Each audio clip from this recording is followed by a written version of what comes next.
कागजात के जरिए मैं कोर्ट को बताना चाहूंगा, मैं करण माथुर अपनी पत्नी शिवानी माथुर से तलाक क्यों लेना चाहता हूं। हमारी शादी के इन 9 सालों में एक भी दिन ऐसा नहीं आया जहां मुझे इस बात का एहसास हुआ हो कि हम दोनों के बीच किसी भी किस्म का प्यार मौजूद हो।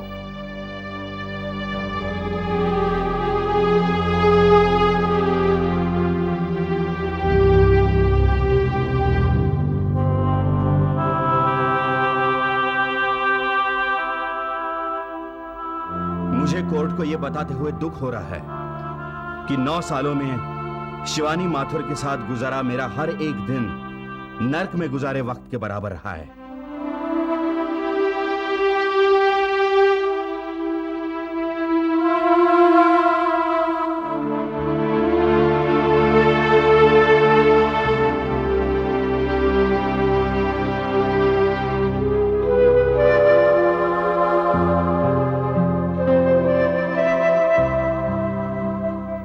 इस बात का असर मेरे काम, मेरे बिजनेस पर भी पड़ा है, जिसकी वजह से मुझे काफी नुकसान हुआ है। शिवानी ने अपनी शादी काफी गैर जिम्मेदारी से निभाई है। मेरी हर उस कोशिश के बावजूद कि यह शादी कामयाब हो, मेरी खातिर न सही, मेरी बेटी खुशबू की खातिर, मुझे अफसोस के साथ कोर्ट से यह गुजारिश करनी पड़ रही है कि मेरी तलाक की अर्जी को दाखिल किया जाए और मुझे इस बंधन से मुक्त कर दिया जाए।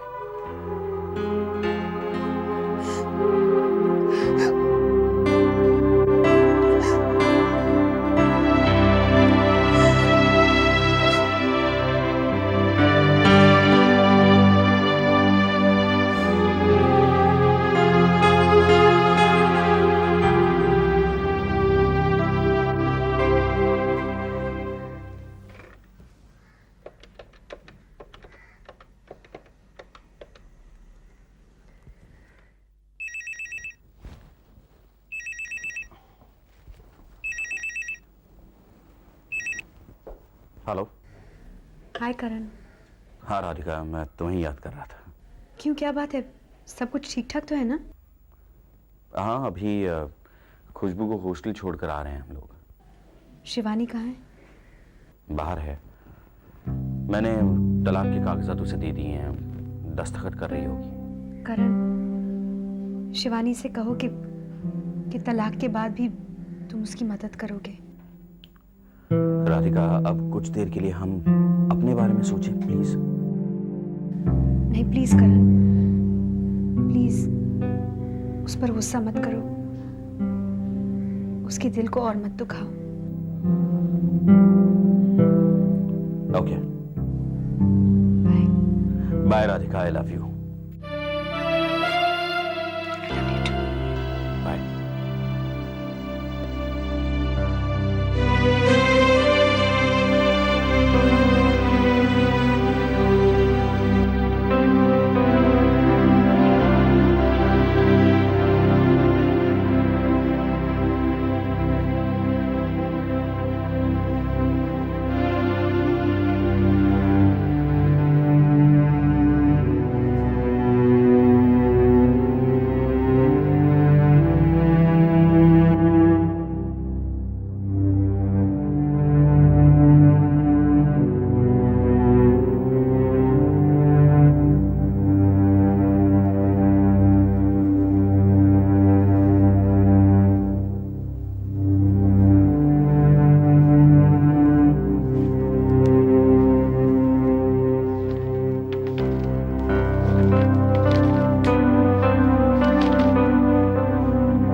शिवानी,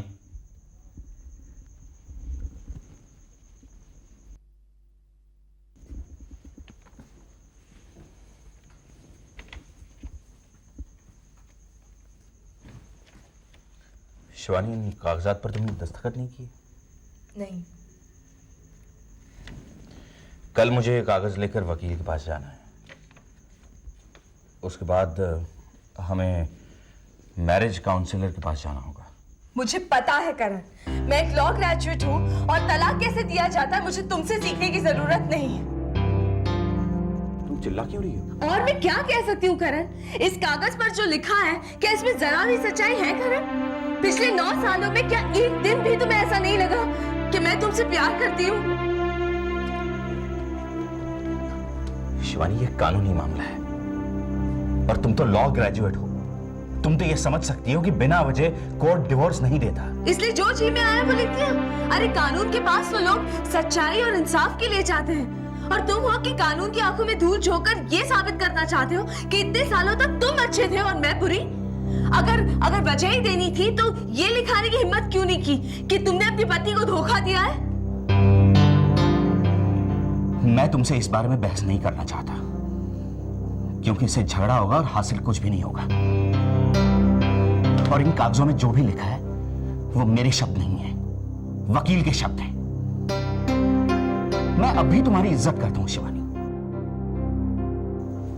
मैंने तुमसे पहले भी कहा था, आज भी कहता हूं, मैं तुम्हें हर तरह की मदद करने के लिए तैयार हूं। यहां तक कि खुशबू की पढ़ाई की जिम्मेदारी भी मैं लूंगा। तुम्हें ये सब कितना आसान लगता है ना करण? क्या ये नौकरी है कि एक दिन तुम खड़े होकर कह दोगे कि मैं इस्तीफा दे रहा हूँ क्योंकि मुझे कोई दूसरी अच्छी नौकरी मिल गई है?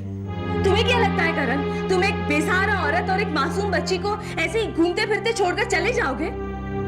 मैंने कहा ना। Just shut up Karan, just shut up and listen to me. तुम ऐसा नहीं कर सकते, मैं तुम्हें ऐसा करने नहीं दूंगी। मैं तुम्हें ये साबित करके दिखाऊंगी कि ये रिश्ता किसी वकील की कलम से नहीं टूटने वाला। तुम अपने परेशानियों को क्यों बढ़ा रही हो शिवानी? ये सब कुछ जरूरी नहीं था। तो करण, ये भी जरूरी नहीं था कि तुम मेरे साथ दगाबाजी करो जब मैंने ये रिश्ता पूरी ईमानदारी और सच्चाई के साथ निभाया है। करण, हम एक होकर रह सकते थे और रह सकते हैं। तुम बस अपने दिमाग से उस औरत को निकाल दो जिसने हमारे घर को तोड़ा है करण, हमारी खुशियां छीनी है। वो औरत मेरी होने वाली पत्नी है और हमारा एक होना अब मुमकिन नहीं है। जब 9 सालों में मैं तुम्हारे करीब नहीं आ सका तो अब क्या आऊंगा?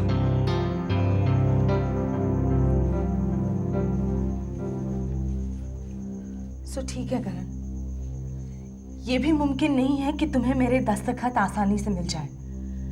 मैं भी देखना चाहूंगी कि मुझसे तलाक लेने के लिए तुम मुझे किस हद तक बुरा साबित कर सकते हो।